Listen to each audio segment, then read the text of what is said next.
അസ്സലാമു അലൈക്കും വറഹ്മത്തുള്ളാഹി വബറകാത്ത്. ഇന്ന് നമ്മൾ പ്രതിപാദിക്കുന്ന വിഷയം കുട്ടികൾക്കുണ്ടാകുന്ന കണ്ണേറ് ബാധയെ പറ്റിയുള്ളതാണ്. സാധാരണ രീതിയിൽ നമുക്കൊക്കെ അറിയാം, കണ്ണേറ് എന്നുള്ളത് ഒരു സത്യമാണ്. ഹദീസ് കൊണ്ട് സ്ഥിരപ്പെട്ട ഒരു കാര്യമാണിത്. അൽ ഐനു ഹക്കുൻ എന്നാണ്, കണ്ണേറ് സത്യമാണ്. പ്രത്യേകിച്ച് ചെറിയ കുഞ്ഞുങ്ങൾക്കൊക്കെ കണ്ണേറ് ബാധിക്കുമെന്ന് റസൂലുള്ളാഹി സ്വല്ലല്ലാഹു അലൈഹി വസല്ലം തങ്ങളുടെ ഹദീസുകളിൽ നിന്ന് വ്യക്തമാണ്. നമ്മൾ ചെറിയ കുഞ്ഞുങ്ങളെയൊക്കെ കാണുമ്പോൾ അതുകൊണ്ട് തന്നെ എന്തെങ്കിലും പറയുന്നതിന് മുമ്പായിട്ട് മാഷാ അല്ലാ എന്ന് പറഞ്ഞുകൊണ്ട് വേണം കാര്യങ്ങൾ പറയേണ്ടത്. കണ്ണേറ് ആരിൽ നിന്നും സംഭവിക്കാം. അത് സ്വന്തക്കാരിൽ നിന്നും മറ്റുള്ളവരിൽ നിന്നും കണ്ണേറ് ബാധിക്കാം.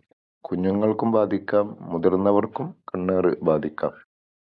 കണ്ണേറ് ഖബറിലെത്തിക്കും എന്ന് സാധാരണയായിട്ട് നമ്മുടെ നാട്ടിലൊക്കെ നമ്മൾ പറഞ്ഞു കേൾക്കുന്ന ഒരു കാര്യമാണ്.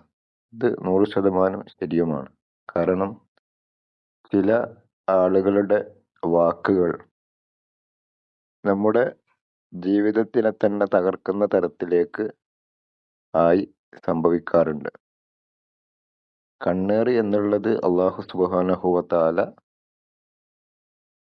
ഈ ഭൂമിയിൽ സംവിധാനിച്ചെടുത്ത ഒരു കാര്യമായിരിക്കാം. അതിൻ്റെ പിന്നിലുള്ള ഹുക്മ്, അതിൻ്റെ പിന്നിലുള്ള യുക്തി അല്ലാഹു സുബ്ഹാനഹു വ തആലക്ക് മാത്രമേ അറിയുള്ളൂ. അതെങ്ങനെ സംഭവിക്കുന്നു എന്ന് ചോദിച്ചാൽ, അതിൻ്റെ ആ യുക്തി അതെങ്ങനെയാണ് അത് പ്രായോഗികമാകുന്നത്, ഒരാൾ പറഞ്ഞ കാര്യം നമുക്ക് എങ്ങനെയാണത് കണ്ണേറായിട്ട് സംഭവിക്കുന്നത്, അത് നമുക്ക് ജീവിതത്തിൽ എങ്ങനെയാണ് ബുദ്ധിമുട്ടുണ്ടാകുന്നത് എന്നുള്ളത് അതിൻ്റെ യുക്തി അള്ളാഹുവിന് മാത്രമേ അറിയാവൂ.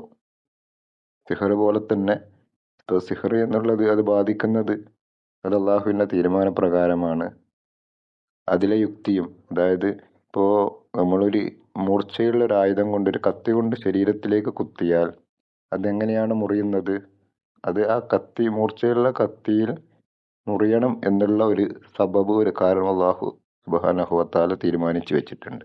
അതുപോലെ തന്നെയാണ് ഈ സിഹറും കണ്ണേറും. അതൊക്കെ ഒരു സബബായിട്ട് അല്ലാഹു തീരുമാനിച്ച കാര്യങ്ങളായിരിക്കാം. അതുകൊണ്ട് തന്നെ കണ്ണേറ് ബാധിച്ചാൽ നാം ചെയ്യേണ്ടത്, പ്രത്യേകിച്ച് കുട്ടികൾക്ക് നാം ചെയ്തു കൊടുക്കേണ്ടത്, റസൂലുള്ളാഹി തങ്ങൾ പഠിപ്പിച്ച ദുആ ഓതി മന്ത്രിക്കുകയാണ് വേണ്ടത്. അതേതാണ് ആ ദുആ? കുട്ടികൾക്കാണിത് പെട്ടെന്ന് ബാധിക്കുന്ന കാര്യം, കുട്ടികൾക്കാണ്. കാരണം കുട്ടികളെ കാണുമ്പോഴാണ് പലതും പറഞ്ഞു പോകുന്നത്. അത് കുട്ടികളോടുള്ള ദേഷ്യം കൊണ്ടൊന്നല്ല, അവരോടുള്ള സ്നേഹം കൊണ്ടായിരിക്കാം. അവരുടെ കളിക്കൊഞ്ചലുകളും അതുപോലെ തന്നെ അവരുടെ സ്മാർട്ട്നെസ്സും അവരുടെ സംസാരവും അവരുടെ കളിയുമൊക്കെ കാണുമ്പോൾ പലതും പറഞ്ഞു പോകാറുണ്ട്. അതുകൊണ്ടാണ് അങ്ങനെയൊക്കെ പറയുന്നതിന് മുമ്പായിട്ട് മാഷാ അല്ലാ എന്ന് പറഞ്ഞ് അതിന് ശേഷം മറ്റു കാര്യങ്ങൾ പറയുക. അപ്പോൾ അങ്ങനെ കണ്ണേറ് സംഭവിച്ചാൽ, ഇനി അത് കണ്ണേറ് സംഭവിക്കാതിരിക്കാൻ, കുഞ്ഞുങ്ങൾക്ക് കണ്ണേറ് സംഭവിക്കാതിരിക്കാനും കണ്ണേറിന് സംഭവിച്ചിട്ട് ഉണ്ടെങ്കിൽ കൂടി നമ്മൾ ചെയ്യേണ്ടത്, അതിന് നാട്ടുമ്പുറങ്ങളിലൊക്കെ പിന്നെ എന്തൊക്കെയോ ക്രിയകളൊക്കെ ചെയ്യുന്നത് കാണാം. സ്വന്തം വീട്ടിൽ നിന്നൊക്കെ പലരും കണ്ണേറ് തട്ടി എന്ന് പറഞ്ഞുകൊണ്ട് പഴമക്കാരായ സ്ത്രീകളൊക്കെ പിന്നെ എന്തൊക്കെയോ കണ്ണേറ് മാറ്റാൻ എന്ന് പറഞ്ഞിട്ട് ചെയ്യുന്നതായിട്ട് കാണാറുണ്ട്. അതൊന്നുമല്ല വേണ്ടത്. ഇസ്ലാമികപരമായിട്ട് റസൂലുള്ളാഹി തങ്ങൾ പഠിപ്പിച്ച ആ ദുആ തന്നെയാണ് നാം ചൊല്ലേണ്ടതും. ആ ദുആ ഓതിയിട്ട് കുട്ടിയെ മന്ത്രിക്കാണ് വേണ്ടത്. അത് ഏതാണ് ആ ദുആ? ഔദു ബിൽ കലിമാത്തില്ലാഹി തമ്മത്തി മിൻ കുല്ലി ശൈത്വാനി വഹമ്മ വമിൻ കുല്ലി ഐനിൻ ലാമ്മ. ഈ സ്ക്രീനിൽ ആ ദുആ കൊടുത്തിട്ടുണ്ട്. അത് ഓതിയിട്ട് കുട്ടിയെ രാവിലെയും വൈകുന്നേരവും മന്ത്രിക്കുക.